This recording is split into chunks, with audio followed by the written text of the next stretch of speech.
Taven here at the Quirky Lotus. I'm actually at the Quirky Lotus. Decided to do the recording here, so we didn't try to fight the zoo on the recording. We are doing limited hours at the shop right now, so we are doing Wednesdays 1 to 3. We're here, and Saturday 2. No, that's a lie. Saturdays 4 to 6. So for pickups, we have different things available at the shop. We still have all sage and candles and all the good stuff that we have is available during that time frame. If you want to pre-order it, we can invoice you. You can pay it that way, so there's no interaction with that. We can have it ready, so there's very limited interaction if you would like. So just let us know. Join the Quirky Lotus tribe page because we are doing real-time creations there. We made some really cool moon candles and we have some other stuff that's in the works. So be sure to check that stuff out. And on top of that, it's just connection, right? We are doing classes via Zoom. We are going to set up some more classes over the next week. So hopefully in the next couple of days, we'll have those on the books. We just did a runes class. We just did a Yanni class. Absolutely amazing. So thank you for everybody who showed up for those.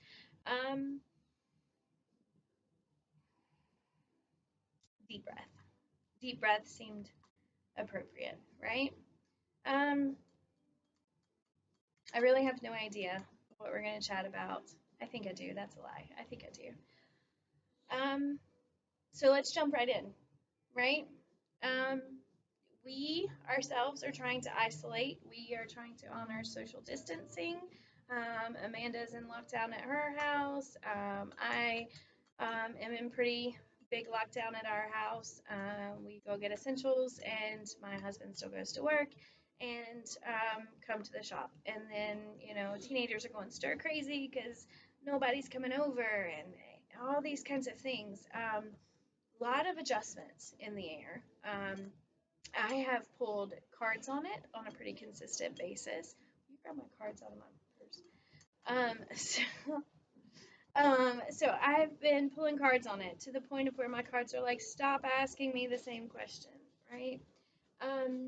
There's a lot of transitions, a lot of changes. Thank you. They did not like you tossing them. So, lots of transitions for everybody, right? So let's kind of dive into that. My biggest fear in all of this, straight up raw honesty right here. My biggest fear is that when all of this is over, within 2 to 3 weeks, we'll all go back to how things were. When I see people saying, we'll go back to how things were, I can't wait to get back to the way things were. I don't want things how they were. Let me dig deeper into that, right? I think that some parts of our society, some parts of who we are, has really lost the ability and the desire to connect. And I think that had to almost be taken away from us for us to realize I do like talking to people. I like hugging people. I like communicating. I like congregating. I like being in crowds of more than 3. And by the way, if they get much lower, like my kids are freaking out. They're like, are you going to get rid of one of us? How does this work? Can we not go more than 3 deep in public? It's very entertaining to me. But it's almost like you don't know what you have until you lose it. I think that we're in some stages of really realizing that these things have been taken for granted, for some time. And more than one person has reminded me over the past week, you told us this was happening. Let me dig into that one. I did not tell them that a virus was going to happen. I am not a fortune teller. I am a sensitive. I'm an intuitive. I'm not a fortune teller. I have been saying since 2012 that change is coming. I have been saying very firmly to those that I love that there's going to come a time where we have to choose fear or we have to choose love. We have to choose trust in the universe, trust in the plan, trust in the bigger picture, or we have to almost spiral into a state of fear. I've been saying that for a really long time, almost to the point of where I kind of wondered about my own sanity sometimes. Um, but I knew deep down that there was a time, and there's words for it. You can, the Great Awakening, Ascension, being woke, woke as fuck. I think that's one. So there's a lot of labels that you can utilize for it. Not all of them resonate with everybody. But I do think that we are in a time of transition. I think that if you are a healer or a light worker, you've kind of been seeing this change coming. You've seen the transition. More than likely, you're just as shocked as the rest of us, and you didn't know that it was going to come in the form of a virus. You didn't know that the world was going to go on lockdown and shut down. You didn't see it coming this way. But now that you're in it, it's important to remember that these things are leading us to a greater plan. They're leading us to a greater way of being. If you are new to this and this is shocking the shit out of your system, well, then buckle up. It's an amazingly magical bumpy ride, and it can be hard, and it can be disconcerting, and there can be a lot of things that come up through the course of it that really make you question, your foundation. That's okay. I seen a meme, I don't know, yesterday maybe, and it said it's okay to grieve. It's okay to grieve, and it listed out all these things. Absolutely, it's okay to grieve that the world that you were committed to, invested in, is now transitioning. But it's not okay to get stuck in that space of grief. It's really important to push past that space and to dig deep and to see that there's a bigger collaboration at work here. And I mean that crossing all dogmas, crossing all belief systems, crossing all these things. Like, there really is some magic going on right now.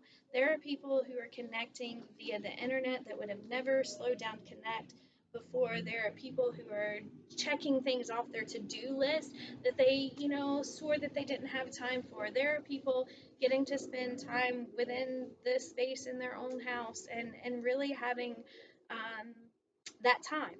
With all of that comes how do I word this? It comes the inability to distract yourself, right? For so long, sometimes we use busy as a distraction. And so now a lot of us, a lot of you, are coming face to face with things that you may not want to deal with. You're coming face to face with thoughts of mortality. You're coming to face with thoughts of, how do I deal with these damn kids, and how do I teach them, and all these things. You're coming face to face with things that you've never had to deal with before, or that you've shoved away and not ever really processed. Take time in that space. Take time to really understand and appreciate what's happening to you and for you. Um, but don't get stuck in the anger, and don't get stuck in the fear. I think fear is a big one right now. Fear it lowers vibrations. It stresses you out. It produces all kinds of science stuff that I don't necessarily know, and it sends you into a spiral state. So make sure that you're really taking time to honor what is happening. And I understand that all these changes come with multiple layers, but let's take the lessons that Spirit's giving us, and let's grow with it. Let's evolve with it. Let's ascend with it. Let's awake with it. And when the dust settles and we're able to fling open our doors and have barbecues and meet with those important people in our life, let's remember what it felt like when we couldn't tell them how much we valued them through our interactions face to face. Let's remember how grateful we are for all of these things, because I do think that we are being pushed to make some major choices. That was a lot of words. I hope they all made sense. I think that if you are a healer on this path, this is the time to quit hiding. Straight up, raw honesty. This is a time to start speaking your truth. This is a time to step into your authentic self and show the world what the hell you can do to help it heal. There's no ifs, ands, or buts about that. You know that. Spirit's told you that. No doubts.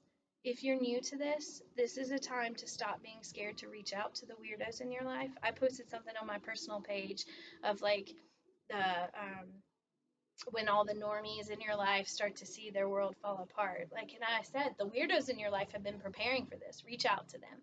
I got 3 phone calls, 2 of which started with, "Hey, I'm reaching out to the weirdo in my life." Like, if you're the weirdo, respond and help people heal. If you're not the weirdo, then find your weirdo and reach out to them and see what y'all can together grow and learn and connect with. There's a lot of power in that. And don't don't get consumed with the fear, no matter which side you're on. Where you're at in the journey, don't get consumed with the fear. I think that's enough words. All right, we're gonna draw cards. All right, I'm gonna draw one for Amanda by proxy. All right, here we go. So hers says, Vesta, your household situation is improving. Okay, so there's that one. All right, I'm gonna pull mine. Mary Magdalene. I love when she comes up. In my meditations, the pink energy has been coming up, pink crystalline energy. All right, so Mary Magdalene, unconditional love. Love yourself, others, in every situation, no matter what the outward appearance may be. Love, unconditional love, right? Love beats it all. Love makes fear go away. Just does. All right, guys, let's do it. Freya, be bold. Unleash your adventurous side. Take risk and be daring, but still wash your hands. It doesn't say the last part, but I did. But bold, it takes a lot of courage. It takes a lot of boldness to really step into a space where you don't know the answers. It takes a lot of courage to dig deep within yourself and to do that healing. If you're being called to do it, reach out to the people and the healers in your life and let them help you. Let them help you grow a plan that can make that happen for you. I promise you it will make all the difference in the way this journey goes for you. I know everybody's stressed. I know that there's high levels of anxiety, but really try to take time to deep breath and release. It's super important. All right, guys. Thanks. Sorry for all the words. I'm actually not sorry at all, to be honest. We will attempt to try to get Bucket Friday back online and do it on Fridays. But know that we are still here and we are still in this to do our part. All right. So we love you all. Take some deep breaths. Call the weirdos. If you're the weirdo, answer the phone. Unless you're in self care, and then take a minute, but don't run from it. All right, guys.